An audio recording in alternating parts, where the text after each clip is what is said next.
We found a Superman I can finally relate to, and that's because me and him have the same nemesis: social media. James Gunn opens the gates to his brand new DCU universe with Superman, a sun-drenched, punch-packed, heart-on-sleeve superhero flick that feels like the cartoon we all grew up on, came to life, saluted us, and offered us a hopeful monologue. And this film is full of monologues. The film follows our beloved Kryptonian navigating hero life in a world that already has capes in the skies and chaos on the streets.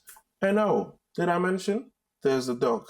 David Corenswet is full-on golden retriever energy in a red cape. He's majestic, corny, sincere to a fault, and just radiates. Please trust me with your cat in a tree. It's the Superman energy we've missed. Not brooding, not edgy, just unapologetically hopeful. Rachel Brosnahan is the Lois Lane that we deserve. Smart, fearless, and the only human alive who would sass Superman mid-flight. Their chemistry, snappy, punchy, newsroom flirtation at its peak. Nicholas Hoult as Lex Luthor, scene. Devouring, king. These are the words to describe this performance. He's aura farming every time he opens his mouth. Cold, calculating, and completely captivating. And let's give Eddie Gaffegi his flowers. Mr. Terrific stole scenes, hearts, and possibly a few limbs in one of the best fight sequences in the film. Call it redemption for his Marvel mistreatment. James Gunn leaves fingerprints all over this. It's got his full signature. The visual tone, bright, colourful, comic book candy without being too cartoonish.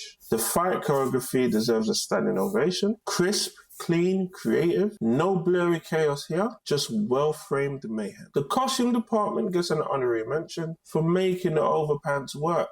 There were some scenes where it looked a bit baggy, and yes, we judged, and yes, we now stand. Musically, soaring score that lifts you right alongside Superman himself. Gunn balances sincerity and spectacle like a man who's been doodling capes and notebooks for decades.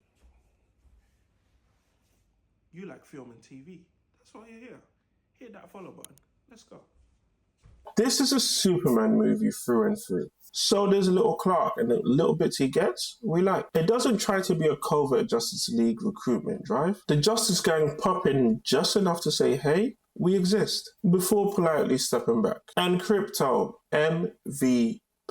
I rolled my eyes at that announcement. I did, I can admit that. But Gunn pulled it off. That dog deserves his own comic line. Yes, at parts there's a lot going on, perhaps too much, but never to the point of chaos. If anything, the film thrives in its trial and error moments because it's just too committed to the bit. It's a movie that embraces its optimism, its camp, and its world, without a trace of irony. Gunn cleverly plays with Superman's moral compass and his lack of interest in bureaucratic nonsense. He's here to help. Simple. No political grandstanding, no allegiances. Just good vibes and laser eyes. Gunn has created a unique and distinctive world where we're 3 years in. So the residents of this world are very accustomed to superheroes and advanced technology. So in the event of a catastrophe, you will notice the civilians actually act like it. No one's running off straight away. They're waiting around for superheroes to turn up, whether it be Superman or whoever else. And they're just waiting like it's Uber Eats with capes. It adds a sense of realism to this fantasy world and raises the stakes when things do go south. So when you see them running, it actually shows like, yo, there's a problem here. And I liked that little touch. Point blank, this movie made me feel like a kid again. Wide-eyed,